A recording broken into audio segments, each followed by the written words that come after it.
welcome back to Astroways. Last episode we talked about strong and weak charts. Strong chart doesn't necessarily be good. Weak chart doesn't necessarily be bad. It all comes down to what kind of person you want to be and what's your expectation of life. Now, this episode we're going to elaborate that concept a bit more and in a bit deeper level. I believe if you've learned everything from episode 1 to episode 34, you would have an idea of how to identify what elements are your lucky elements and which ones are not, based on the type of charts you have. I can go through it really quick here. Basically, if you have a strong chart, born in season, your lucky element would be your opposing element. While if you have a weak chart, born off season, with not many supports, then your lucky elements would be your supporting element, etc. If you remember all that, then I'm telling you, after this episode, you may find it messing up your mind a little bit. Because I'm going to tell you, for weak chart people, supporting elements are not necessarily be your lucky element. It all depends on what's your definition of lucky and unlucky. Here I have an example. This person has day master in water, born in summer. Day master doesn't have roots, and there's no resource element. Now, if you show this chart in front of a person who just learned Bazi for a week, or if you upload this chart to an online chart analysis generator, they will tell you this chart needs metal. It's missing metal, and metal gives it support. So it needs metal. Alright, that's somebody on the street can tell you, but not me. So, why? First of all, which metal are you talking about? Metal on the heavenly stems? Metal on earthly branches? Monkey? Chicken? Not chicken, sorry. Rooster? Because all of them are different. So let's assume that we're talking about metal in general.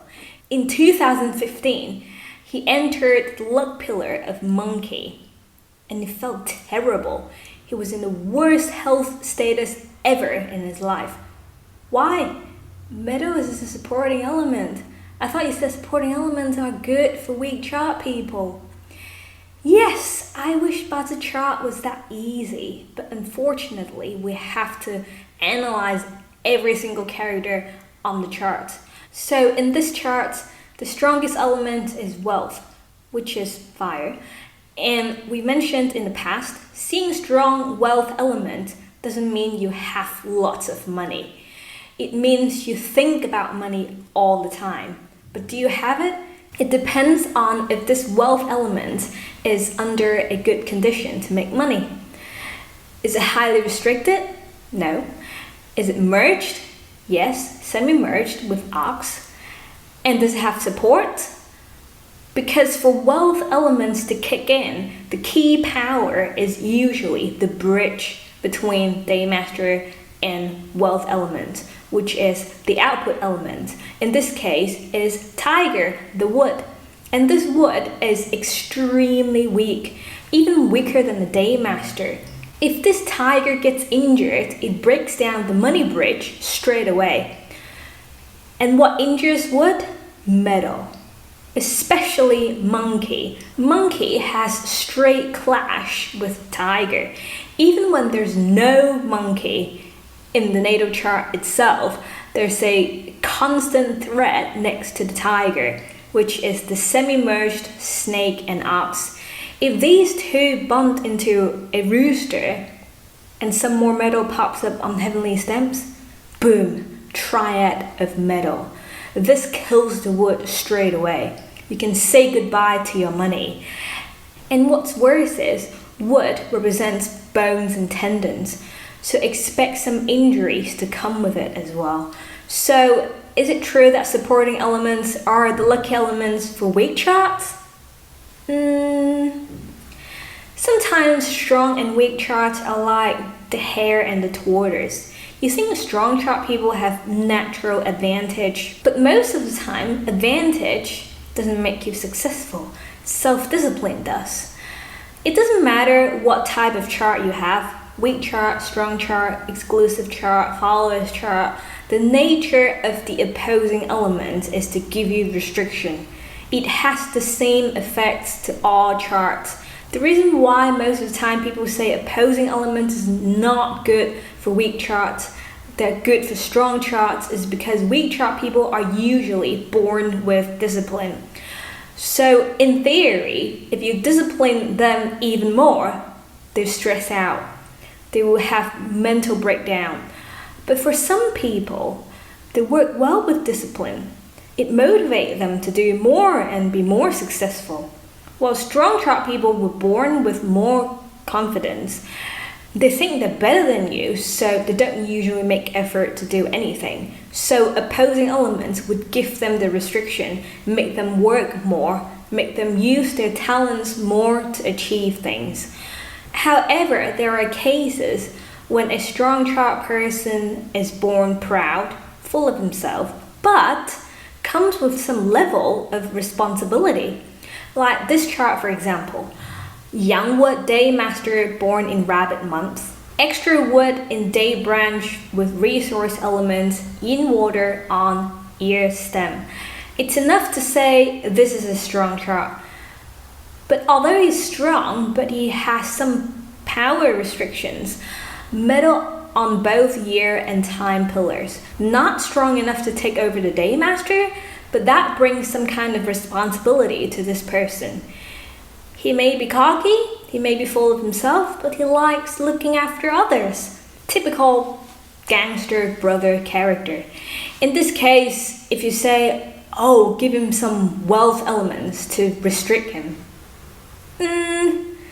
well, he's more likely will be put in prison before you know. Because you're giving him too much desire and not reality. And if you look close to this chart, his yin water is restricted by yin fire. That means this gang brother has no resource. What happens if a gang brother has no resource? He has no brothers.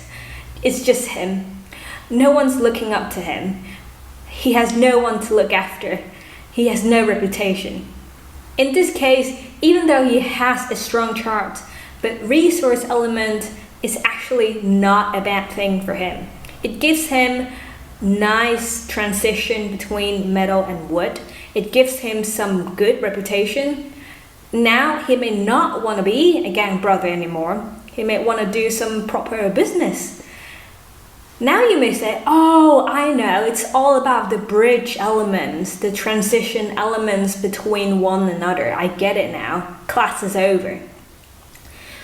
Well, let me tell you this. Same chart, if we change it around. Now let's give you some wealth elements. Remove your output and resource. Now all you have is wealth and power. No bridge, no transition at all.